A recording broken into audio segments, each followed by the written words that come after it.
And this needs to be documented, and the whole team needs to get involved. Whether you have 2 people in your business, whether you are your own business, or whether you have a team of 10 people, it makes no difference, but everyone can get onto a Zoom call from tomorrow and go, guys, what's our way of working?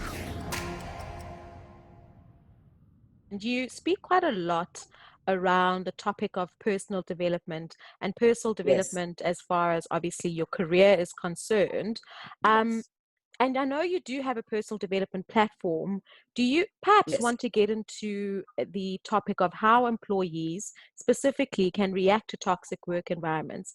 And on the flip side of that, because I know we have a couple of entrepreneurs that are either going to be listening to this once it's become a podcast, but also on this call at the moment, how do you feel that employers specifically can also create environments that aren't necessarily toxic during this time? Because I know that it is difficult for both employer and employee. There's a lot of uncertainty. What are some of the things that you could advise?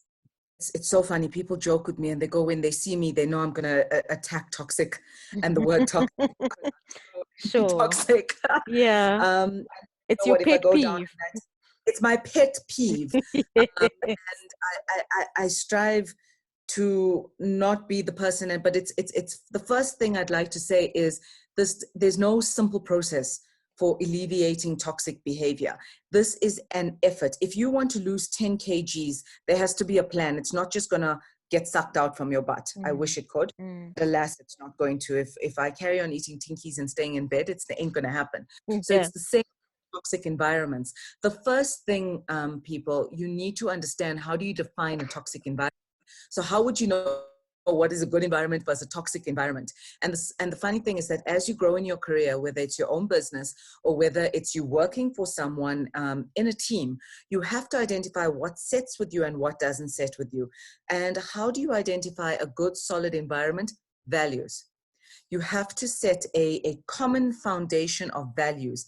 For example, my team values, and they align to the First Strand philosophy values, kind of accountability, respect. And these are not IP things. These are world phenomenons, and these are world norms that I must respect you, Sam, and you must respect me. Not objective I, but we have a common respect or common understanding in a relationship.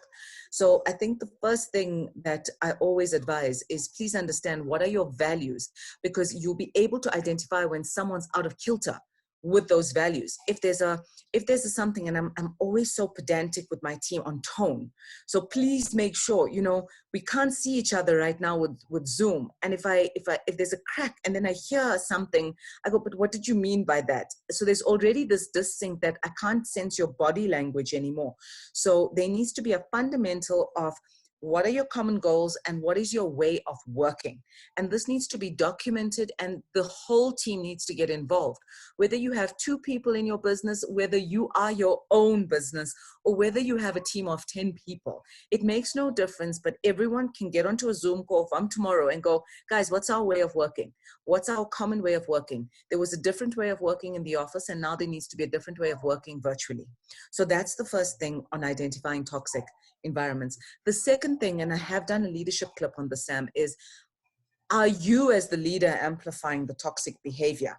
So it's going to require you as a leader, whether you're the business owner, whether you're the team leader, whether you're the executive, whether you're the CEO, CMO, vice president of media, whatever the case is, are you amplifying this behavior? And that's something that we as leaders need to really start reflecting on. Do we have cliques? Do you have the pet child? These are common things that leaders tend to have, or should I say toxic leaders tend to have. Harvard Business Review even speaks about it, that kind of clique club, the pet child. They also say that there's this issue of leaders not giving a platform for staff to talk. So they only start talking in 6-month performance reviews, for example, or in your annual reviews. That is not the time to be talking. You should be speaking to your team daily, if not weekly, if not monthly. So that kind of thing needs to really, really be a reflection point. Are you amplifying toxic behavior? And then another thing which I'm quite passionate about is this whole thing of empathy. Not where leaders are taken advantage of, but are you giving staff enough empathy? Do you know your staff? Do I know my staff? Do I know, not their birthday, by the way, that's do I know what makes my staff tick? Do I know their future plans? Do I know their passion points? Do I know?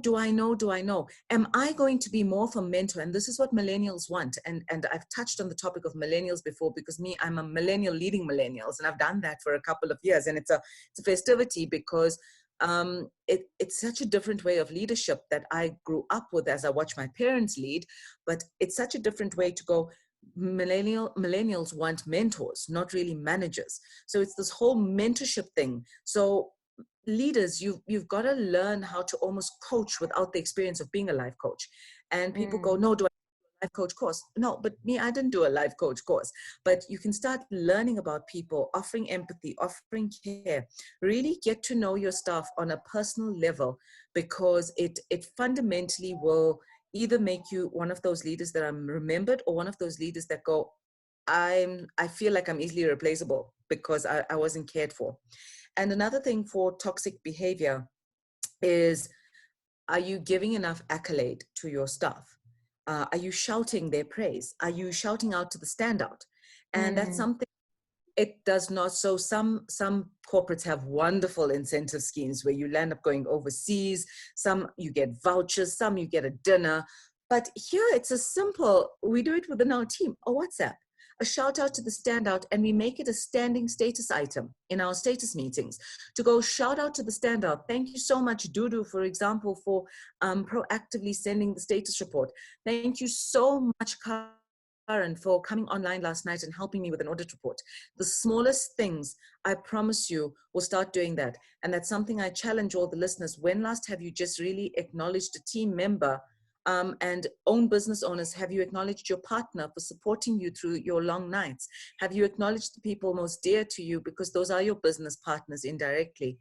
And I believe that those are the things that, and I went in the reverse of what to do to prevent toxic behavior, because we can talk a lot about what toxic behavior is for another subject, but it's a matter of, we really need to now, whether you're in an office space or in a virtual space, start really wearing our hearts on the sleeve and becoming a little bit more human.